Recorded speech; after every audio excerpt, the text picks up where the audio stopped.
पश्चिम बंगाल के मालदा जिले के एक गांव की घटना। आज भी गांव के बुजुर्ग लोग उस रात की बात करते समय अपनी आवाज धीमी कर लेते हैं। यह घटना लगभग 15 साल पुरानी है। बरसात का आखिरी समय था।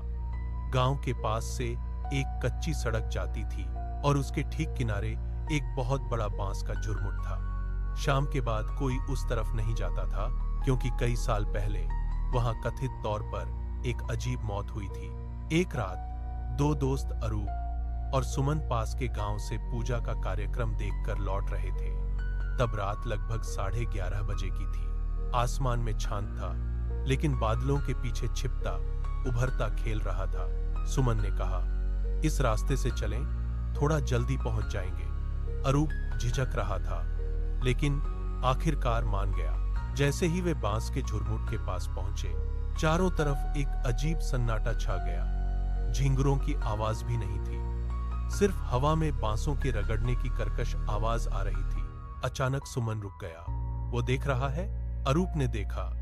बांसों के बीच सफेद कपड़े पहने एक लंबी सी परछाई खड़ी थी। उसका चेहरा दिखाई नहीं दे रहा था।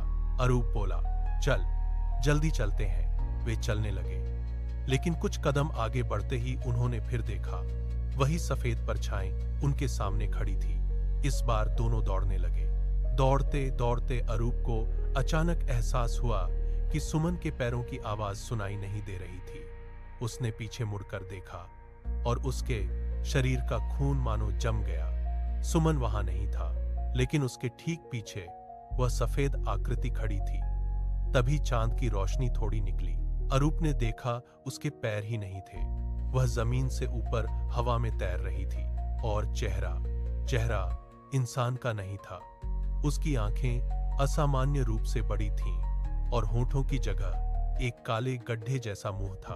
अरूप चीख मारकर बेहोश हो गया। अगली सुबह गांव वालों ने उसे सड़क किनारे पड़ा पाया। उसके शरीर पर खरोंच के निशान थे, लेकिन सुमन का कोई पता नहीं चला। 3 दिन बाद वह गांव के तालाब के पास मिला।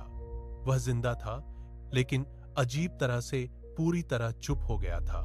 उसने सिर्फ एक बात कही, वो मुझे नाम लेकर बुला रहा था। उसके बाद से कहा जाता है कि आज भी अगर कोई देर रात उस बांस के झुरमुट के पास से गुजरता है तो उसे अपना नाम सुनाई देता है, लेकिन आसपास तब कोई नहीं होता।